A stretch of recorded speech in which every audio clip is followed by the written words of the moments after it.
Alrighty, so match week number 30 is us once again, and just like last match week, we pretty much have the same situation where there's going to be 12 games that's going to be happening on Saturday between the 7:30 p.m. Eastern window all the way to midnight 30 a.m. Eastern time and 10:30 p.m. Pacific time, or I'm sorry, 9:30 p.m. Pacific time.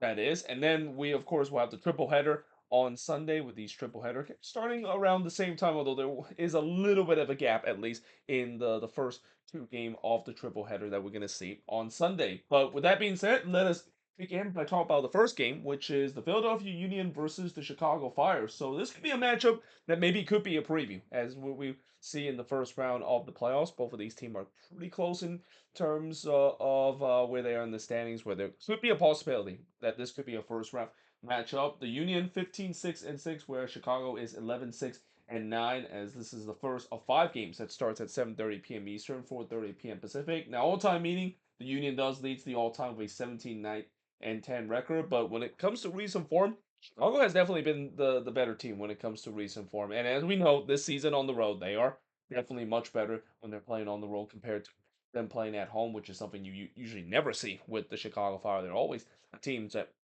is either the opposite way or the fact that they just simply suck on the road. But this season is really the first season in a long time that the Chicago Fire is actually becoming a very dangerous road team. And especially with the Union, as I mentioned, they have not had a good run of form, this Philadelphia Union side. Big part of that is because the goal scoring has really dried up to this team, and that because of that, they're starting to slip away when it comes to their chances of winning the supporter shield. I mean, they're still within touching distance in terms of it, but with the form that they are in and with the resort that they've been getting lately, it's not going to in terms of them trying to get the support ratio and try to finish at the top of the Eastern Conference. Now, moving on, we got Montreal versus Austin FC. So Montreal with a 4-8-15 record, definitely not a great record whatsoever. Though, when you look at the Moon title, it seems like maybe the Galaxy are going to become the first ever MLS team to ever win the MLS Cup, only for the very next year to win the Winspoon. I mean, I didn't think that was a possible thing to achieve, but hey, the Galaxy seems like they're gonna potentially achieve that. But that being said, they're playing against an Austin team that is right in the thick of the playoff race right now in the Western Conference. And anytime when you have these interconference matchup, it always is very interesting. But especially if you are one of those teams that are battling for a Western Conference playoff spot, you're really hoping that the Eastern Conference team will do enough to basically get the win in this game. But yeah, this game starts at 7:30 p.m. Eastern, 4:30 p.m. Pacific, as I mentioned. In terms of the all-time meeting, there's only been two other meetings between both of these teams. Both time Los Verdes is able to get the win, so they're looking to try to make it 3 wins in a row against Montreal in terms of this head-to-head battle. And we'll see whether or not if they can do so, because for Austin, they also have not been in a good recent form lately, and especially dropping points at home. That is something that is not a recipe in terms of trying to stay above the red line, and especially now that they're going on the road of tail that they've been okay this season on the road. They have got some victory, but it's been kind of mediocre in terms of their road record. It's a kind of an average kind of road record that they of course have. So yeah, there's no doubt now that they're looking to try to get a big win here on the road to really help their causes in the playoffs, and especially when you're facing against a team like Montreal who has been pretty bad throughout the season, you expect them to get the free points to keep themselves away from the red line, and also most importantly the eighth and ninth spot, which is the spot that you have to play in that play-in round when the playoffs begin. Now, moving on, we look at DC United versus Inter Miami. So on paper, this looks like it's a complete mismatch. I mean, Miami by far have a way better record than DC United. DC United are actually tied with Montreal in terms of the worst record in the standings. And both of these teams, when you look at how their season has gone, and also look at the situation that both of these teams are in, it's very similar situation. Both of these teams are hamstringed because of bad ownership, and there's really not too much hope around the horizon. Though I will say for Montreal, maybe there's a little bit more hope considering the signings that they made. It feels like they're starting to go through this deep rebuild. I don't know what DC United is doing when it comes to them trying their vision of making the rebuild. But that being said, they're facing against an Inter Miami side that is 13 6-5, and this might be the most attended game that we'll see this season at Aldi Field as well. Even though the GOAT himself maybe might not be making an appearance, considering he didn't play in that Tigres game in the quarterfinal of the Leagues Cup. But in terms of the all-time meeting, believe it or not, these still have a better all-time record over Inter Miami, 4-2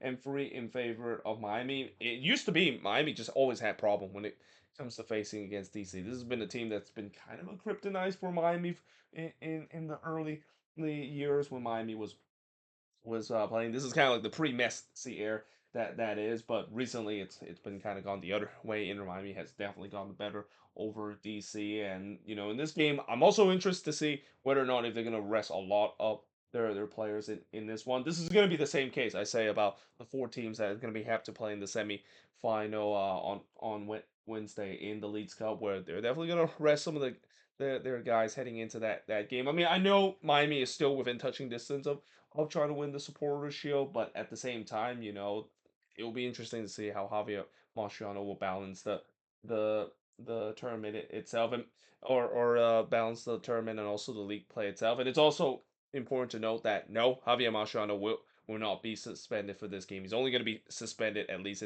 in the Leagues Cup, that is. But when it comes to MLS play, he should be back on the touchline, or at least I think that is the case. Now, moving on, we got Columbus versus the New England Revolution. So this is a battle between two original charter team, and I expect both of these teams are probably gonna wear their third kits. I always like whenever I see a battle between two teams that were the original members of MLS back in 1996, and especially pretty much all of these original charter team in MLS have got those retro third kits. I expect we should see it being wearing in this one kind of a retro 90s night that I think we could expect at lower.com field for this one. But Columbus with a 12-9-5 record. New England is 7-7-12. All-time meeting 17-9-10 in favor of the Columbus Crew, and there's no doubt the Columbus they definitely need a win badly. I mean, the recent form has also not been great for the Columbus Crew, and the good news is they get to face against a New England side that yeah, this New England team, it just feels like they're playing out the string right now, and they're going to probably make a big decision this offseason when it comes to Caleb Porter's future. I still think that they're probably going to fire him at the end of the season. I don't see him after two straight seasons, especially with the reinforcement that this team has got, and it didn't pay it out whatsoever. Find it hard to imagine that he's going to be staying with this team heading into next season, and I'm pretty sure Revs fans will be shocked if that is the case, and probably will be very angry at the front office if that is the case, because there's been a lot of Caleb Porter out in terms of the Reds fans base. They have been very unhappy in terms of their current head coach and the performance that he's been doing with this team. Now, moving on, we got FC Cincinnati versus NYCFC to round up the 7:30 p.m. Eastern kickoff time. So this is also a matchup that we maybe could see in the playoffs as well, depending on if NYCFC can make it to the playoffs, especially if FC Cincinnati finish at the top spot. Whoever wins that wild card round will be facing the number one seed, at least in the first round of the playoffs. But Cincinnati have a 16-4-7 record. They're absolutely rolling right now and facing against an NYCFC side that NYCFC actually have beaten FC Cincinnati once, and they were able to beat them at home as well, which is even more impressive consider, FC Cincinnati, this is the best road team in the league, and it's been one of the best road team for the past couple of years as well. Though that being said, NYCFC for the most part has been pretty good this season at home. They're taking full advantage of playing at a baseball field, but when it comes to the road for them, yeah, it lets a lot to desire. But 12-5-8 is the record that NYCFC had. All-time meeting, NYCFC still leads the all-time meeting, 9-3-6 in favor of or in favor of NYCFC. So yeah, we'll see whether or not whether if NYCFC can cause a bit of an upset against a Cincinnati team that, well, they're definitely much better on the road. They, as I mentioned, are probably right now the best road team when you look at the amount of points that they picked up on the road. At home this season at TKL Stadium, they have had times where they stumble and hasn't looked too comfortable. I mean, when it comes to uncomfortability, that's kind of the thing with FC Cincinnati, with the way that the Pat Nolan special is always a one goal win. I mean, it feels like every single game that it has to be a one goal win, and if it's not a one goal win, it's a rarity for this FC Cincinnati squad. So yeah, we'll see how this, of course, is going to do, and especially with the way that Cincinnati they were very active in this transfer window. They really added even more weapons to this attack, as I'll talk about in a little bit in the bonus news of the week episode. I'm gonna do later tonight that, yeah, feels like they have a very scary front three now, and a team that really means business in terms of trying to win the Eastern Conference title, potentially even win the Supporters Shield as well, and maybe finally re, re, uh, redeem themselves of what they did a couple of years ago of going all the way to the Eastern Conference final only to stumble in the final hurdle to MLS Cup. Now, moving on to the 8:30 p.m. Eastern kickoff. There's going to be three of them. We started off with Nashville versus Orlando City. So this is a juicy matchup, and a matchup that I'm surprised this is not the Sunday night soccer matchup, or a matchup that could be a marquee kind of matchup, because these are two really good teams, two teams that could potentially face off against each other in the playoffs, especially in the second round. Though that being said, I say that, but Nashville has really gone into a bit of a funk lately. 14-5-8 is their record. They have lost three in a row coming into this game against an Orlando City side that will be a little bit tired coming into this one, because they didn't play at home for their Leagues Cup game. They had to go all the way across the other side of the country to play at the Galaxy Stadium to play against Toluca. And while they of course got a big emotional win in this one, they also have a big game against Inter Miami as well. So in many ways, this is kind of almost like a game where, again, this is the same I said about Inter Miami. This may be a game where Orlando City might not actually put a lot of their starters. I mean, the good thing about this game is the fact that Orlando City is kind of sitting in a pretty comfortable spot where they're gonna probably finish right around the mid pack of the Eastern Conference, so they can afford to, of course, punt some of the game away, because they know that in that game against Inter Miami, they will definitely need the best of their team, especially facing against a team that, yeah, that Florida Derby is going to be very spicy in the semifinal of the Leagues Cup.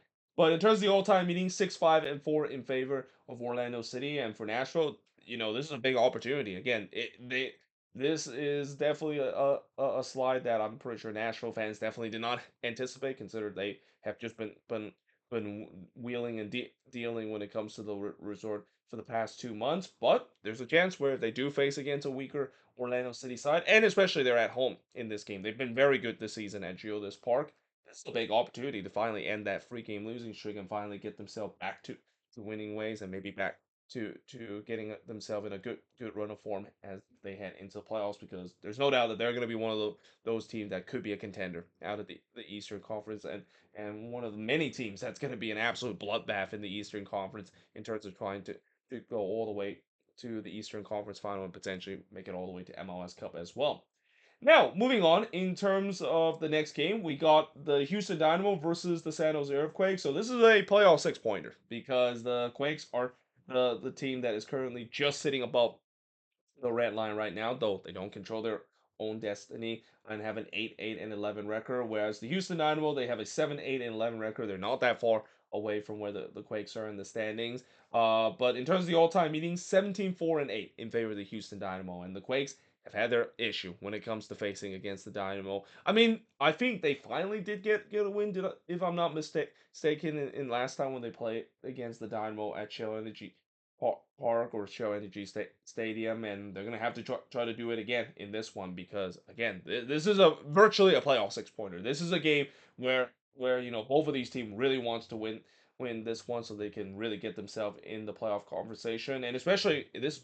I think could be even bigger for the Quakes as well. Consider again, that loss against San Diego, that one really hurts. I mean, that was a game where they outplayed San Diego, and they really neutralized San Diego throughout the almost the entire part of the game, and then they switched off for about 5 minutes, and that was the difference for them to throw away a 1-0 lead. And closing out games have definitely been a problem for the San Jose Earthquakes. It's kind of funny to see that both of my teams that I root for tends to have problem in terms of closing out games. I mean, that's definitely not a fun feeling to have, but this is starting to become a much bigger issue for the Quakes when it comes to closing out games, unlike what Minnesota has been this season. And these problem of closing out games is the reason why they're in the midst of this dogfight in terms of them trying to stay above the red line, and especially with the way that the Quakes still have an incredibly tough schedule to finish the season. This is a kind of a game where it's almost like a must-win game for the Quakes if they want to make it to the playoffs, because if they don't win this one, and staring at some really tough games heading into the season, I mean, you might as well just kind of stick a fork on this team in terms of their playoff chances this year. Speaking of playoff chances, one of the teams that is also looking to try to make the playoffs is FC Dallas. Unfortunately, though, for Dallas, they get a much tougher task here. They face against LAFC. Though I will say this about FC Dallas, they've definitely been much better when it comes to how they've been playing recently. In fact, they actually have been playing relatively well in their recent form, and especially what's so important for Dallas is the reason why they're kind of getting back into the playoff race. They're winning games at home. That was a huge struggle for this FC Dallas team to begin the season and even in the midway part of the season. But now I think they got back-to-back home wins. Now, obviously, this is going to be the toughest task against an LAFC team that has an 11-7-6 record and an LAFC team that, again, they definitely mean business when it comes to trying to once again finish the season strong, like they always do heading into the playoffs. But in terms of the all-time meeting, 17-2-4 in favor or no, I'm sorry, 7-2-4 in favor of LAFC. Yeah, LAFC has definitely done well in terms of the all-time meeting. They haven't really done as well, at least when they play against Dallas in Texas as well. But we'll see how this game is going to be, and especially for Dallas, if they want to keep pace with some of those teams in the playoff hunt in the Western Conference. Even though this is going to be a very tough task, they're going to have to try to find a way to get a win to keep pace to those teams. Although again, for those teams that are in the playoff race, they'll definitely be kind of LAFC fans. I mean, we're getting to the part of the season where a lot of these teams are going to be starting to scoreboard watching and maybe rooting for teams that is trying to get a win against their potential rival for those playoff position. It's the stretch run of the season. We only have, I believe, for some team they only have 7 games left in the season. We're really heading it into kind of the business end of the season where this is kind of make or break for some of these teams, especially for teams that are still fighting for playoff position like we see in the West. Now, moving on, we got Vancouver versus St. Louis City. So one team that is not fighting for playoff position is St. Louis City. I mean, they alongside with the Galaxy have been eliminated from that contention a long time ago, even though technically they're not up for elimination just yet. Now they face against a Whitecaps team that will be very frustrated after dropping 2 big points and kind of had the Thomas Mueller debut kind of spoiled because of them blowing a lead late in the game. But they have a 13-7-6 record, as this is one of 2 games that start at 9:30 p.m. Eastern, 6:30 p.m. Pacific. And in terms of the all-time meeting, 3-1-1 in favor of the Vancouver Whitecaps. And it's also important to note the Whitecaps have a lot of home games to finish the season. Again, they play a lot of road games at the beginning of the year, and they really set themselves up in a good spot where they can win these remaining home games, which this season for the most part they've been very good this season at BC play. They rarely lose games at this season at BC plays. They can definitely set up to once again try to reclaim the top spot of the Western Conference, and also are still in the midst of the Supporters Shield race as well. And especially with all the addition that they made during the transfer window. I mean, it's not just Thomas Muller that, of course, is the big name out there, but getting some reinforcement on the defensive end, which is something that they desperately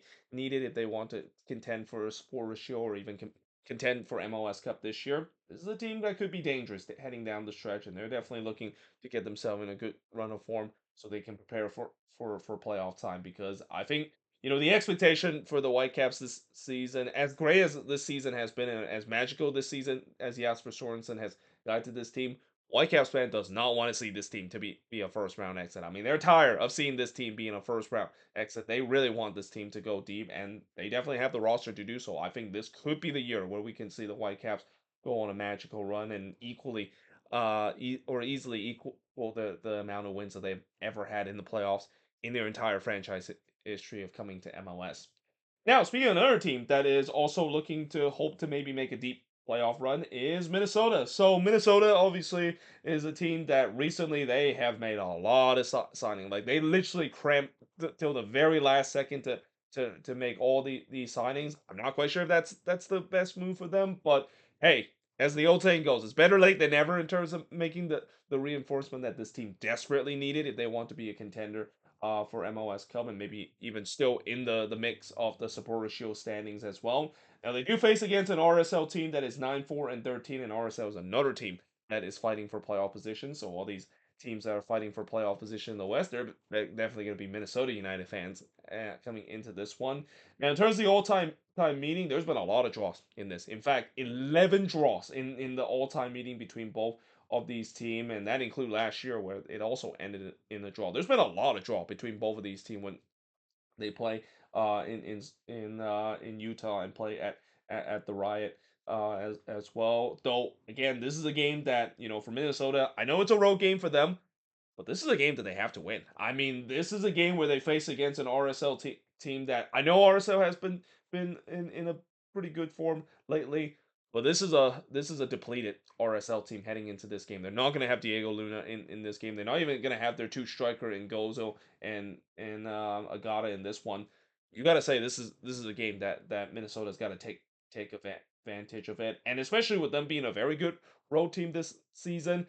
I expect that they should be able to get the resort. Though one thing I am a little concerned is the fact that this is the first time that they're playing in altitude. And if there's one thing I know about playing in altitude and trying to do row heave mo in altitude, it does not work whatsoever. You cannot play. I guarantee you that if Minnesota plays the same way that they did to try to close out against Seattle and they try to do it in this game against RSL, it's not going to end well because this team will just get absolutely gassed because of the altitude, and that this is a game that as much as I think that this could be a win for Minnesota, considering they face it against a depleted RSL team, I would not be surprised if they don't get all 3 points in this one. Hell, I wouldn't even be surprised if they lose this game because, like I said, playing row heave mode is just a recipe for disaster, and this is kind of the reason why when you look at the signings that they made, they definitely tried to adjust that, especially finally getting that number six that I'll talk about in just a bit. That could be a huge difference maker and just really the final piece in terms of really making this team to be an MLS Cup contender heading into the playoffs this year. Now, moving on, we got San Diego versus the Portland Timbers. So speaking of MLS Cup contenders, San Diego is definitely one of them, and they're trying to do something that we haven't seen an expansion team win MLS Cup from the very first year. In fact, they're trying to do what the '98 Chicago Fire team has done, and maybe even try to do what Nashville did a couple of years, winning a couple of playoff games in a row in their expansion season. But they have a 16-4-7 record, whereas the Timbers have a 10-7-9 record. Believe it or not, this is the first ever meeting between both of these teams. So I take back what I said about the Quakes. Is probably the last team that San Diego has played out of the West as the first ever meeting. It's hard to believe they have not played the Portland Timbers in this season as well. I'm assuming they'll play again in September as well, maybe even in October as well. But yeah, this should be a very interesting battle again for San Diego. When you look at how they've been played lately, I mean they have been. I mean the record said that they're still doing very well, but there are definitely some warning signs, and I think the big warning signs is of course on the attacking end, where the attack isn't as potent as what we've seen in the beginning of the season, and right now Anders Schreier is single handedly carrying this team right now. I mean, he's gone absolutely nuclear. He's going Hani Mukhtar nuclear level that we saw when Mukhtar won the MVP and really carry that Nashville team over the line. And we'll see whether or not that continue as the season goes along, because again these last couple of games there's been times where yes they still are able to get the win, but it hasn't been pretty whatsoever. They face against a Timber side that after losing in the last game against Cincinnati and them still kind of being very inconsistent, they're definitely looking to bounce back, though it's not going to be easy to do so because not a lot of team is able to go to San Diego and get a win this season, and we'll see whether that's going to be the case in this first ever meeting. And then moving on, in the next match, we got the LA Galaxy versus the Colorado Rapids. So the Galaxy, I talk about teams that are punting for their Leagues Cup semifinal game. The Galaxy are probably the one that is absolutely going to be punting the game away. I mean, you can kind of see that this team in the last couple of games, with them starting to kind of go in the wrong direction again when it comes to the league's form.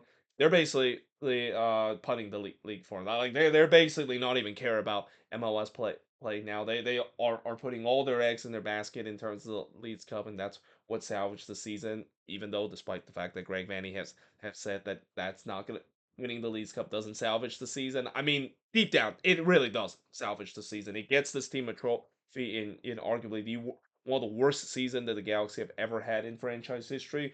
But also on top of that, getting themselves back to the CONCACAF Champions Cup next season as well. Now they face against a Rapids team that definitely has started found some form again, and especially now that they found the replacement of Georgi Mihailovic with Paxton Aronson. I'm not quite sure he's going to be ready to play in this game just yet, but yeah, we'll see whether or not if the Rapids can continue to get on their winning ways. That's been kind of the struggle for the Rapids this season. They have had their struggles in terms of trying to win games in a row. In fact, as I mentioned, this team very inconsistent. I don't think they have any part of the season where they won more than 3 games in a row. But they're looking to try to do so in this one, and they should be able to do it because again they're facing against a Galaxy side that I would not be surprised if Greg Vanney just pretty much not even bother trying to put his starters in this one. The focus has to be in the Leeds Cup semifinal. They need every single resources possible for that game in the middle of the week against Seattle. So yeah, this is pretty much it's a free win for the Colorado Rapids, and we'll see whether or not if they can take advantage, and they have to because they're also in the midst of a playoff race right now, and if they don't, of course, get the win, yeah, that could be problematic. Now, moving on, we got on the next match, which is Atlanta versus Toronto FC. So this is kind of a matchup that, yeah, not a lot of people is probably going to tune into this one. It's between two very bad teams. Although I will say this, Toronto, as much as I know, they are still not a very good team. This is a team that at least have shown that they have that grit and tenacity that we see Robin Fraser team has done in the past, and especially with the future of both of these teams. Toronto definitely has a better future compared to Atlanta United. Toronto feels like they have a vision of what they're going to do, especially being very ambitious in this transfer window to put a huge injection in terms of this rebuild that they're going through heading into next season. But in this game, Atlanta have a 4-10-12 record. Toronto have a 5-8-13 record. This game starts at 4 p.m. Eastern, 1 p.m. Pacific. All-time meeting 5-7-6 in favor of Toronto FC. So as much as I know, not a lot of people will kind of tune into this one because this game kind of isn't meaningless. Both of these teams not going to make it to the playoffs. Still, it'll be interesting to see whether or not a TFC continue to show that, hey, not only this rebuild is going smoothly, but now this is a team that I mentioned before. Yes, I know they're not getting wins. They've been getting a lot of draws lately, but that's progress compared to what we saw in the beginning of the season, compared to what we really have seen throughout the season. It just feels like this season, as much as I know TFC fans might not agree with me and think I'm crazy, but I think this has been a successful season for TFC. I mean, considering the fact that they've been playing much better and they have made life tough for other team, and the fact that when you look at the signings that they made, and they also got rid of those 2 Italians, which I mentioned before, those contract with now being wiped off their roster. It just feels like that's the MLS Cup for TFC this season to get rid of those two Albatross contract to get themselves out of cap hell that they're in right now. This has got to be considered to be a successful season. It feels like they're making a good progress in terms of the rebuild. Now the question is, will they continue that heading into next year? Because we said the same thing about last year with them making progress in the rebuild, and then they kind of went backwards. Hopefully they don't fire Robin Fraser. I think Robin Fraser has done a good job, especially with the limited resources that he has, and I think he deserves another season heading into next year. I can't say the same about Ronnie Delia. He's another guy that I think could maybe be dead man walking, and a guy that, again, just like what I said about Caleb Porter, kind of surprised he's still at the job with Atlanta United. I mean, this is different from the Atlanta that I've seen in the O, where they always tends to be a little ruthless when it comes to the firing of head coaches. But this year, they're really giving Ronnie Delia a lot of time, even though I don't think they should do so because it clearly feels like the players are not playing for Ronnie Delia, especially in the last couple of games as well. Now, moving on, we got the Sunday night soccer game between Charlotte versus the New York Red Bulls. Again, a bit of a weird game for it being a Sunday night soccer one. There's really not too much meaning in terms of it. I mean, you could maybe say it's a playoff uh 6 pointer, though. Again, Charlotte is in a spot where they've been just so red hot lately. This is the hottest team in MLS right now with 6 straight wins and are climbing up the Eastern Conference. I don't think they're in any dangers of missing out the playoffs. I can't say the same about the New York Red Bulls. They are definitely in dangers of finally missing out the playoffs for the first time since 2009 and finally ending the longest active playoff streak that any team has had so far. But they do have an 11-6-10 record, whereas Charlotte have a 14-2-11 record. All-time meeting, the Red Bulls actually has got some ownage over Charlotte, 5-3-1 in favor of the New York Red Bulls. So yeah, with that ownage, maybe the Red Bulls could create a bit of a surprise. This has been a team that Charlotte has kind of struggled to face against, but again, with them being so red hot lately, with them winning six straight in a row and started to look like a Dean Smith kind of team that we saw in the beginning of the season, again, it's hard to believe this team was at one point at the top of the Eastern Conference in the beginning of the season. Yeah, there's no doubt that they're looking to go 7 wins in a row and are looking to try to do something that I've said about Minnesota last season, where Charlotte's season feels very similar to Minnesota last year. Have a really bad run of form in the middle of the season, picked it up near the end of the season, and now really once again be a dark horse in the Eastern Conference again. And then last but not least, we get another game after Sunday Night Soccer. Again, it's always weird that Sunday Night Soccer, that's usually supposed to be the last game of the week, but we got one more game between the Seattle Sounders and Sporting KC. So this game starts at 9:15 p.m. Eastern, 6:15 p.m. Pacific, which means it's going to be on FS1. It's actually going to start at 9:25. That is the kickoff. But Seattle 11-8-7, whereas Sporting KC is 6-6-14. All-time meeting 13-4-11 in favor of the Seattle Sounders. And just like what I said about the other teams that is participating in the semifinal of the Leeds Cup, I expect Brian Schmetzer probably is going to rotate his roster. I mean, he's been rotating his roster a lot, at least in league play that is. And with the depth that the Sounders have had, they can afford to do so and still could get a victory against a Sporting KC side that is now really joining that list of St. Louis and LA Galaxy as the team that pretty much are done this season. They're probably see you next season. Well, that the playoff hope that they have is probably out of the question right now with the recent losing form that they've been in. But there you have it. That is pretty much it in terms of looking at all of these games. As always, let me know in the comments below what do you think of all of these games. Now, when it comes to the review itself, I'll probably do part one after this game, just like what I did last week as well, and then I'll of course do part two, and then I gotta of course do the review of these Leeds Cup game that's gonna happen in the middle of the week, and before you know it, next week is gonna happen, and next week there's actually only gonna be 10 games that's going to happen. Or actually, I'm sorry, it's going to be 11 games that's going to happen. There's going to be 4 games that has already been postponed to a later date because, we have 4 teams that participate in the semifinal, but all 4 of these teams will be guaranteed to participate on that weekend of August 30th because there's going to be a third place match, a CONCACAF Champions Cup kind of consolation match that will happen. And then, of course, we get the final itself on the Sunday as well. But there you have it. Hope you guys enjoyed this video. If you do, make sure you guys leave a like, smash the subscribe button, and yeah, I of course will see you guys next time.